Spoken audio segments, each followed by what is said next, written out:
Hi hello అండి, ఎలా ఉన్నారు? నేనైతే చాలా బాగున్నాను. మీరందరూ కూడా బాగుండాలని మనస్ఫూర్తిగా కోరుకుంటున్నాను. సుగుణ వంటింటికి స్వాగతం. ఈ రోజు మన వంటింట్లో ఇన్స్టెంట్ ఐస్ క్రీమ్ పౌడర్తో ఐస్ క్రీమ్ ఏ విధంగా తయారు చేసుకోవాలో చూద్దామండి. ఇది కష్టం అనుకుంటారు కానీ చాలా బాగుంటుంది. నేను కూడా ఫస్ట్ 2 సార్లు చేశాను, నాకు సరిగా రాలేదు. కానీ నేను పట్టు వదలకుండా మళ్ళీ ట్రై చేశాను. ఇప్పుడు పర్ఫెక్ట్గా అయితే వచ్చింది. మరి అది ఎలాగో మీకు కూడా చూపించేస్తాను. మరి ఇంకెందుకు ఆలస్యం, వచ్చేయండి చూసేద్దాం. వీడియో ఎక్కడా స్కిప్ చేయకుండా చూడండి.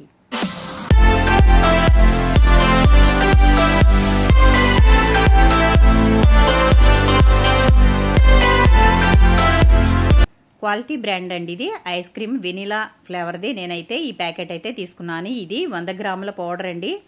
కాబట్టి నేను ఇక్కడ ఈ ప్యాకెట్ అయితే తీసుకున్నాను. ఇంతకుముందు నేను చాక్లెట్ అలాగే పిస్తా ఐస్ క్రీమ్ కూడా తీసుకున్నాను, తయారు చేశాను. చాలా బాగా వచ్చింది. ఇది మీకోసం నేను చేసి చూపిద్దామని చెప్పి నేనైతే తీసుకున్నాను. అలాగే ఇక్కడ ఇది చూడండి, ఎక్స్పైరీ డేట్ అనేది ఏదైనా కంపల్సరీగా చూసి తీసుకోవాలి. లేదంటే కనుక ఎక్స్పైర్ అయిపోయిన ప్రోడక్ట్స్ అనేవి వాడకూడదు. కాబట్టి ఐస్ క్రీమ్ అంటే పిల్లలు తింటారు కాబట్టి మనం ఇవి అన్నీ చెక్ చేసుకున్న తర్వాత మాత్రమే ఇదైతే తీసుకోవాలి. నేనైతే ఈ ప్యాకెట్ తీసుకున్నాను. ఇప్పుడు మనం ఏ విధంగా తయారు చేసుకోవాలో ఇది చూసేద్దామండి. మరి ఇంకా ఎందుకు ఆలస్యం, వచ్చేయండి. ముందుగా నేను ఇక్కడ ఒక 1/2 లీటర్ వరకు పాలు తీసుకున్నాను. మనకి ఈ ప్యాకెట్కి 1/2 లీటర్ పాలు అనేవి పర్ఫెక్ట్గా పడతాయి. మనం తీసుకున్న పౌడర్కి అయితే ఆ ప్యాకెట్కి అయితే 1/2 లీటర్ పాలు ఫుల్ క్రీమ్ మిల్కే బాగుంటాయండి. కాబట్టి నేనైతే ఈ విధంగా చిక్కగా ఉన్న పాలు తీసుకుని స్టవ్ మీద పెట్టుకుని స్టవ్ వెలిగించుకున్నాను. ఈ పాలని బాగా మరగనిచ్చుకోవాలి. మంటని మీడియం ఫ్లేమ్లో పెట్టుకుని అయితే పాలైతే ఈ విధంగా మరిగించుకోవాలి. పాలైతే మరిగిపోయాయి కదా. ఇప్పుడు మనం ఈ విధంగా మరిగిన పాలలో మనం తీసుకున్న ఐస్ క్రీమ్ మిక్స్ అయితే ఇందులో వేసుకోవాలి. ఈ పౌడర్ని ఇప్పుడు ప్యాకెట్ అయితే నేను కట్ చేస్తున్నాను.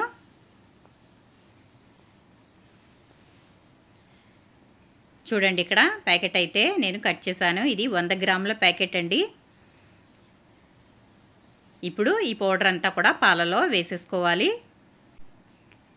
ఈ పౌడర్ చాలా మందికి ఐస్ క్రీమ్ అనేది తయారు చేయడం రాదండి. ఎందుకంటే ఇదే మాదిరిగా తయారు చేసుకున్నట్లయితే మనకి ప్యాకెట్ వెనకాల ఉంటుంది కదా, ఆ మాదిరిగా తయారు చేసుకున్నట్లయితే ఇది పర్ఫెక్ట్గా రాదండి. కాబట్టి మనం ఐస్ క్రీమ్ ఏ విధంగా తయారు చేసుకోవాలో మనం కొంచెం ఐడియా ఉంటుంది కదా. కాబట్టి ఆ విధంగా అయితే చేసుకుంటే పర్ఫెక్ట్గా ఐస్ క్రీమ్ అయితే వస్తుంది. ఇప్పుడు చూడండి, ఇక్కడ నేనైతే ఈ పౌడర్ అంతా ఇందులో వేసేసి గడ్డలు అనేవి లేకుండా ఈ విధంగా బిస్కర్తో అయితే కలిపేస్తున్నాను. ఇప్పుడు ఇది కొంచెం చిక్కగా ఫామ్ అవుతుంది. ఇది కలుపుతూనే ఉండాలి. మరుగుతుందని చెప్పి వదిలేయకూడదు. అలా వదిలేసినట్లయితే అడుగంటిపోతుందండి. కాబట్టి ఇలా అయితే నేను కలుపుతూనే ఉన్నాను. ఇది ఒకసారి కొంచెం ఉడుకు పట్టనివ్వాలండి. అలా అయితే మనకి సరిపోతుంది. మరీ ఎక్కువగా మరగాల్సిన అవసరం అనేది ఉండదు. చూడండి, ఇక్కడ ఉడకడం మొదలైంది కదా. మనకి ఇలా ఉడకడం మొదలైతే సరిపోతుంది. ఇప్పుడైతే మనం స్టవ్ అయితే ఆఫ్ చేసేసుకుందాము. ఇది బాగా మరగనివ్వాలండి. రోలింగ్ బాయిలింగ్ అవ్వాలి. అప్పటి వరకు దీనిని ఉడికిస్తూనే ఉండాలి. మనం మధ్యలో కలుపుతూ ఉండాలి. కలపకపోతే కనుక అడుగంటిపోతుంది. కాబట్టి బాగోదు.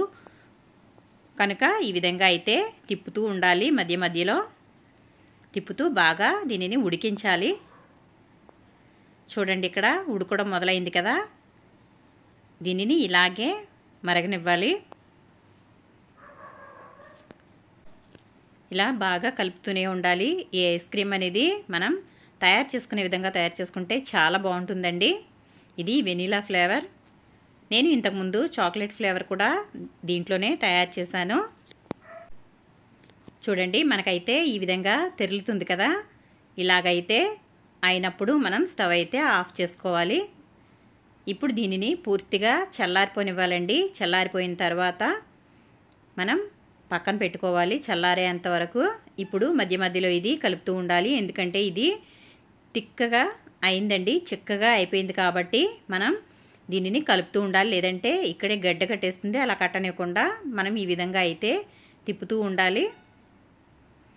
ఇలా బాగా తిప్పుకున్న తర్వాత కొంచెం వేడి తగ్గిన తర్వాత దీనిని అలాగే వదిలేయాలి. పూర్తిగా చల్లారిపోయిన తర్వాత మాత్రమే దీనిని డీప్ ఫ్రీజర్లో పెట్టుకోవాలండి.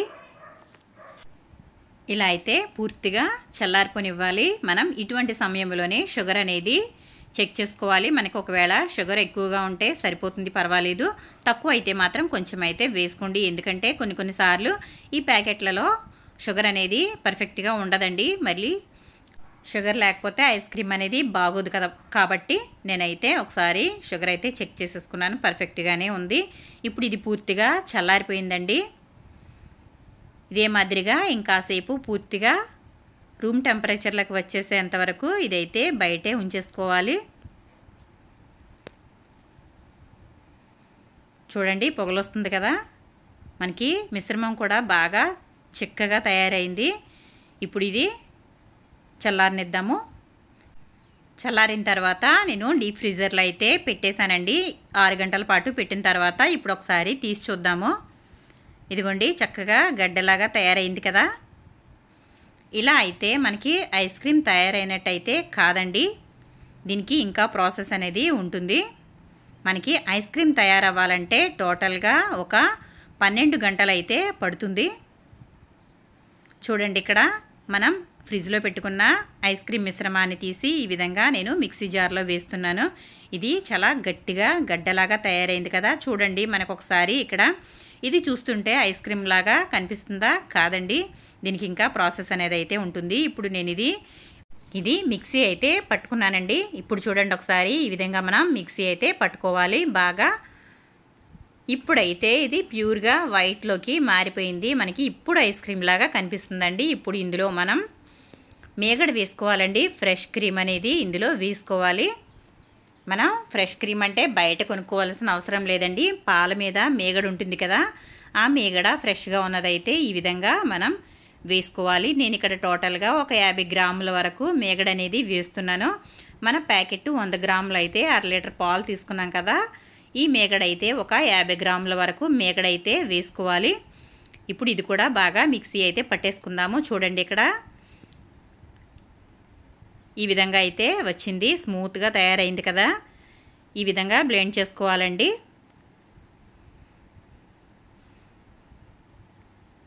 ఈ విధంగా బాగా మిక్సీ అయితే పట్టుకోవాలి. రెండు బాగా కలిసిన తర్వాత ఇప్పుడు మనం దీనిని ఒక బాక్స్లో అయితే వేసుకుందాము. నేనైతే ఈ బాక్స్లో అయితే వేసుకుంటున్నాను.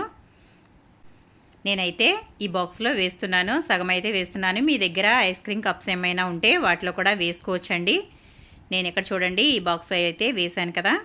ఇప్పుడు చిన్న చిన్న కప్స్లో కూడా కొంచెం అందులో కూడా వేస్తున్నాను. ఇప్పుడు ఇది మనం మూత పెట్టేసుకుని ఇది మళ్ళీ డీప్ ఫ్రీజర్లో పెట్టుకోవాలండి.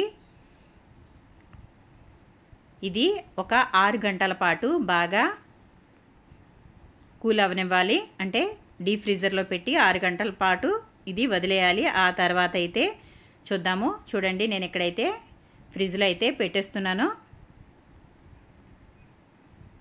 ఇదిగోండి ఈ విధంగా అయితే నేను పెట్టేసుకున్నాను. ఒక 6 గంటల పాటు దీనిని కదిలించకూడదు. ఇలా చిన్న చిన్న కప్స్లో కూడా నేనైతే వేశాను. మనం 6 గంటల తర్వాత ఇది ఏ విధంగా ఉందో చూద్దామండి. ఇప్పుడు 6 గంటల తర్వాత అయితే నేను చూస్తున్నాను. చూడండి ఒకసారి చక్కగా ఐస్ క్రీమ్ అయితే తయారైపోయింది. చూశారు కదా, ఇదండి పర్ఫెక్ట్గా ఐస్ క్రీమ్ తయారు చేసుకునే విధానము. ఇది పౌడర్తో పర్ఫెక్ట్గా అయితే వస్తుంది. చూడండి ఒకసారి, చూడటానికైతే చాలా బాగుంది. ఇప్పుడు దీనిపైన హర్షీస్ సిరప్ అనేది వేస్తున్నాను. ఈ విధంగా దీనిపైన వేసుకోవచ్చు. నేనైతే పూర్తిగా అయితే వేయడం లేదు, కప్లోకి తీసిన తర్వాత మాత్రమే వేస్తానండి. నా దగ్గర అయితే స్కూప్ లేదు కాబట్టి నేనైతే ఈ విధంగా గుంటగా ఉన్న గరిటెతో అయితే తీస్తున్నాను. చూడండి పర్ఫెక్ట్ అయిన వెనీలా ఐస్ క్రీమ్ అనేది తయారైపోయింది. చూడండి చూస్తుంటేనే నోరు ఊరిపోతుంది. చల్ల చల్లని క్రీమీగా ఉండే వెనీలా ఐస్ క్రీమ్ అనేది పౌడర్తోనే ఈజీగా ఇలా అయితే తయారు చేసుకోవచ్చండి. చాలా బాగుంటుంది. చూడండి నేనైతే దీనిపైన ఈ విధంగా హర్షీస్ సిరప్ అనేది వేస్తున్నాను. చాక్లెట్ని కరిగించుకుని దీనిపైన వేసుకున్నా కూడా చాలా బాగుంటుంది. ఈ విధంగా చేసుకుని ఎంజాయ్ చేయండి ఫ్రెండ్స్. నోరూరించే వెనీలా ఐస్ క్రీమ్ అనేది రెడీ అయిపోయింది. చాలా ఈజీగా అయితే తయారు చేసుకోవచ్చు. మనకి టైం అనేది పడుతుంది కానీ ఇది తయారు చేయడం చాలా ఈజీ అండి. మరి ఇంకెందుకు ఆలస్యం,